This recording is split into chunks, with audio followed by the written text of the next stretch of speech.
جدوجہد آزادی میں مسلم خواتین کا کردار، میں گزارش کروں گا سیدہ صالحہ سے کہ آپ آئیں اور اپنا مقالہ پیش کریں اس عنوان پر. آپ فری لانس جرنلسٹ ہیں اور بہت عمدہ گفتگو ہوگی. جتنا اہم کردار مردوں نے دیا ہے اتنا ہی اہم کردار خواتین نے اس فریڈم موومنٹ میں ادا کیا ہے. میں گزارش کروں گا کہ آپ تشریف لائیں. السلام علیکم ورحمۃ اللہ وبرکاتہ. رب اشرح لی صدری یسر لی امری واحلل عقدۃ من لسانی یفقہوا قولی.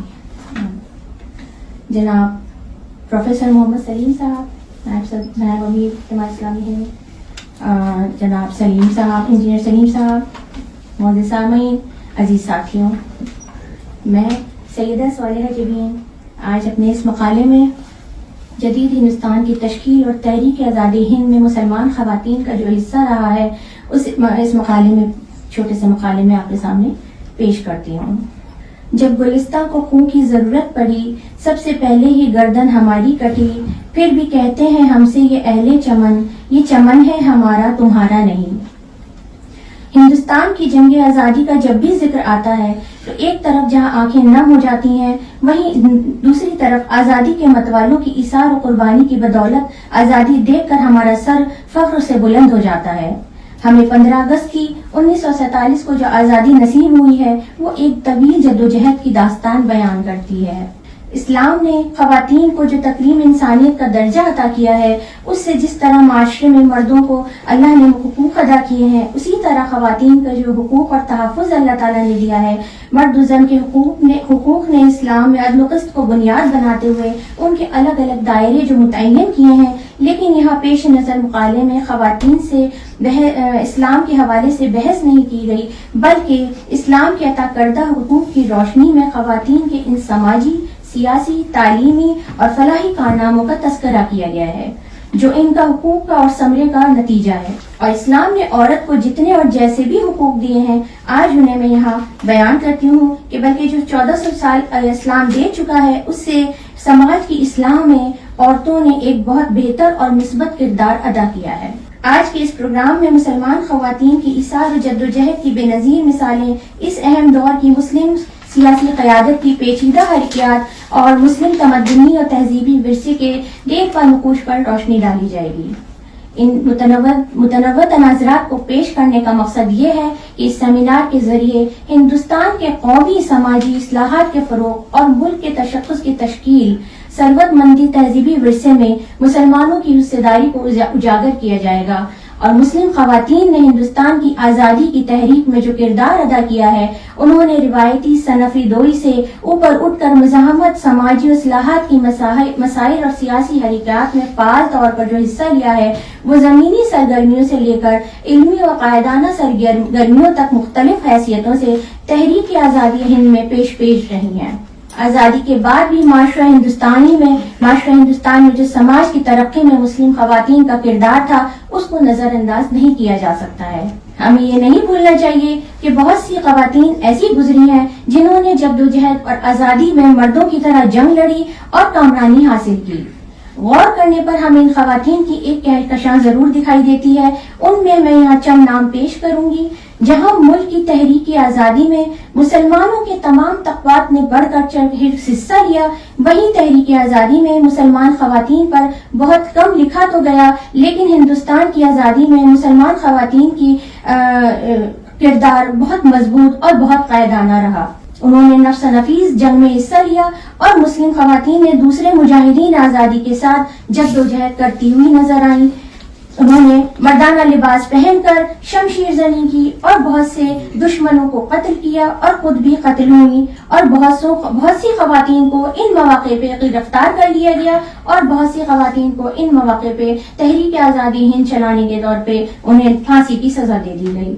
یا پھر ان کو زندہ جلایا گیا. اور یہاں تک کہ ایسے مواقع بھی آئے کہ جہاں خواتین نے بڑھ چڑھ کر مردوں کی بہادری کا مظاہرہ کیا، اور ایسی ہی کتنی عورتیں ہیں جن کا سہاگ اس ٹائم چھینا گیا اور ان کی گود ان کی سونی کر دی گئیں، اور ان کے گھر جلا دیے گئے، ان کے سارے ساز و سامان لوٹ لیے گئے. لیکن انہوں نے اپنی تحریک آزادی ہند کو چلانے میں ذرا سی بھی کمزوری نہیں دکھائی اور وہ اپنی راہ عظمیت پر گامزن رہیں.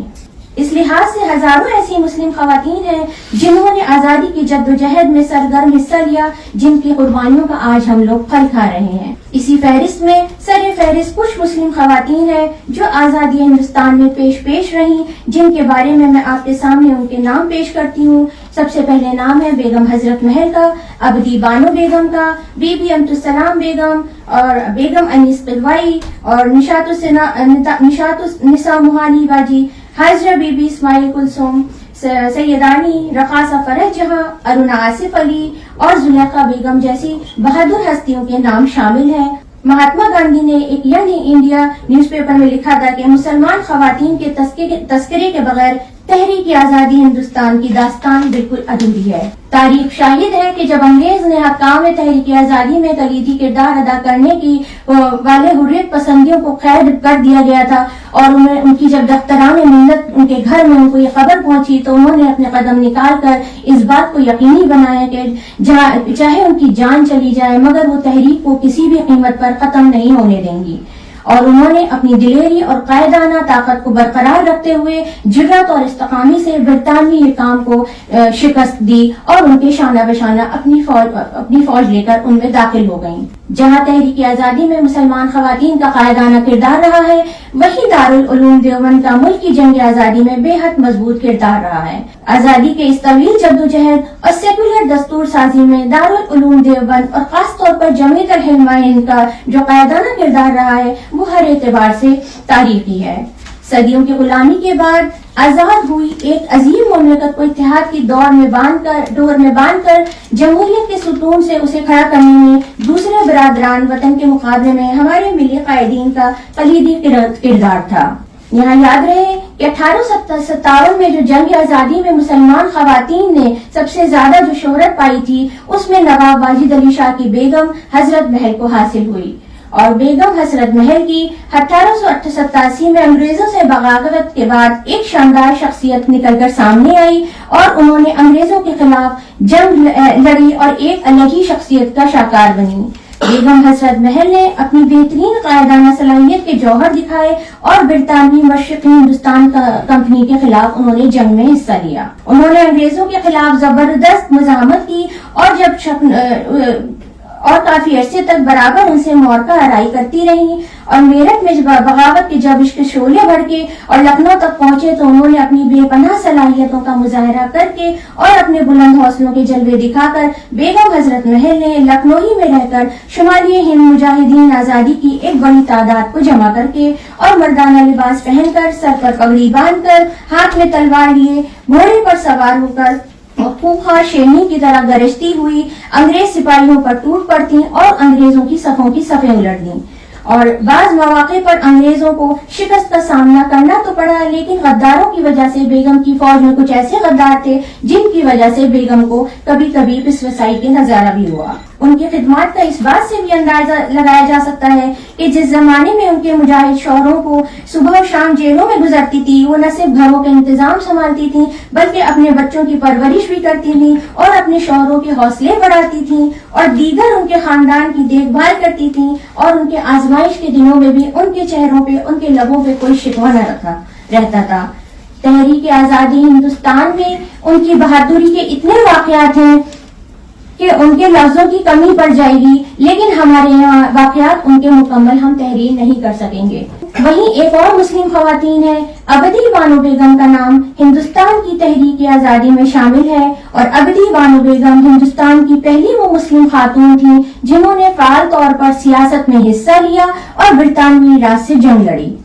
ابدی بانو کو گاندھی جی نے بی اما کا خطاب دیا اور اپنی جذبہ حریت سے سرشار ایک جانباز محب وطن اور عظیم مجاہدہ آزادی تھیں۔ اتر پردیش میں ان کی پیدائش ہوئی اور اپنی بے مثال خدمات کی وجہ سے الحرارت لقب سے نوازی گئیں۔ بی اما کا کردار اس ضمن میں واضح طور پر عطا کرتا ہے۔ اپنے شوہر کی موت کے بعد ابدی بانو نے اپنے بچوں کی اکیلے پرورش کی، جس میں مولانا محمد علی جوہر اور مولانا شوکت علی خلافت تحریک ہندوستانی آزادی کے معروف اعداد و شمار میں شامل ہوئے۔ انہوں نے برطانوی راج کے خلاف غیر تعاون کی تحریک کے دوران ایک اہم کردار بھی ادا کیا، اور خلافت تحریر اور ہندوستانی آزادی تحریر کی فنڈ ریزنگ میں ان کا ایک اہم کردار تھا۔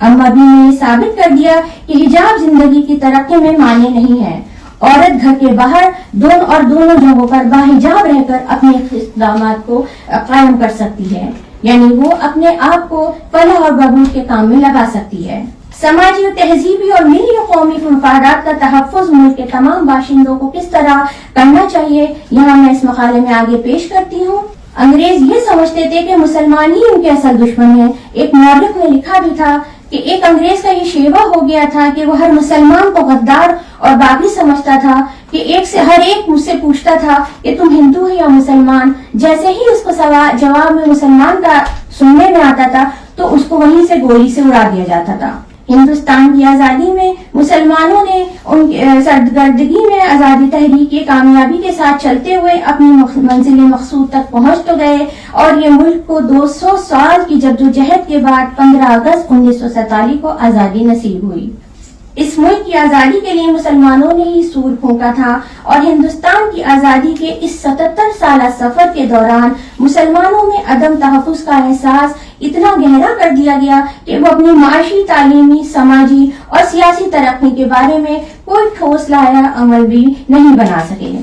بی بی امت السلام بھی اسلام آباد کی آزاد ہندوستان کی تحریک میں ایک کامیاب سماج کارکن رہی اور ایک ابھرتا ہوا آزاد مجاہدہ ستارہ تھیں، اور ان کے شاگردوں نے تقسیم کے خاتمے اور تقسیم کے بعد ہندوستان میں آنے والے پناہ گزینوں کی بحالی میں کردار ادا کیا. ارونا آصف علی کا شمار بھی تحریک آزادی ہند میں بہت اونچے پیمانے پہ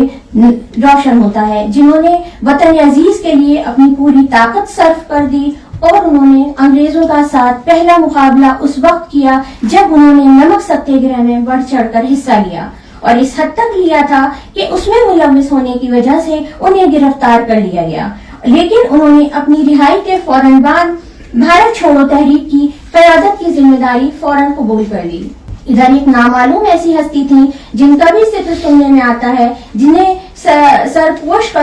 پوش خاتون کا نام دیا گیا، کیونکہ یہ اس لیے کہ وہ ایک سبز رنگ کے برقعے میں ملبوس ہو کر گھوڑے پر سوار ہو کر لوگوں کو جہاد کے لیے للکارتی تھیں. ان کی للکار سن کر لوگ انگریزوں پہ ٹوٹ پڑتے تھے، اور وہ خود تلوار اور بندوق سے دشمنوں کی صفوں کی صفیں الٹ دیتی تھیں، کبھی پیدل چل کر، کبھی گھوڑے پر، اور کبھی بہادری کے جلوے اور جوہر دکھاتی ہوئی نظر آتی تھیں. انگریزوں کے مقابلہ آرائی میں ایک رقاصہ فرج جہاں کا نام ملتا ہے. ان کے جذبے اور ان کی حب الوطنی نے جب جوش مارا تو اس رقاصہ نے اپنے چہرے سے نقاب ہٹا ڈالا اور تلوار کو بوسہ دے کر اور گھوڑے پر سوار ہو کر دشمنوں کی صفوں میں خود کو داخل کر دیا، اور آخر میں جنرل ہٹسن کی گولی کا وہ نشانہ بن گئی. ایک اور رقاصہ عزیزن تھی، کانپور کی رہنے والی تھی. انہوں نے بھی انگریزوں کے خلاف بغاوت میں حصہ لیا، اور اتنا حصہ لیا کہ اپنے پیروں سے انہوں نے گھنگرو بھی اتار دیے اور انہوں نے تلوار اٹھائی، اور اس طرح انہوں نے تحریک آزادی میں حصہ لے کر اپنا نام سرخرو کیا. میرا یہ مقالہ یہاں پہ میں ختم کرتی ہوں اس شعر کے ساتھ کہ جہاں صحافت نے اپنے تحریک آزادی میں ایک اہم کردار ادا کرا، وہیں ایک شعر بہت مشہور شاعر اکبر الہ آبادی کا تھا کہ کھینچو نہ کمانوں کو، نہ تلوار نکالو، جب توپ مقابل ہو تو اخبار نکالو. امید کرتی ہوں میرا مقالہ آپ سب کو پسند آیا ہوگا، اور اس شعر کو مد نظر رکھتے ہوئے ہم لوگ بھی اس تحریک آزادی ہند میں جو بھی ہم لوگ کے ساتھ ہو رہا ہے اس میں ہم بڑھ چڑھ کر حصہ لیں اور اپنے آپ کو سرخرو اور کامیاب بنانے میں کامیاب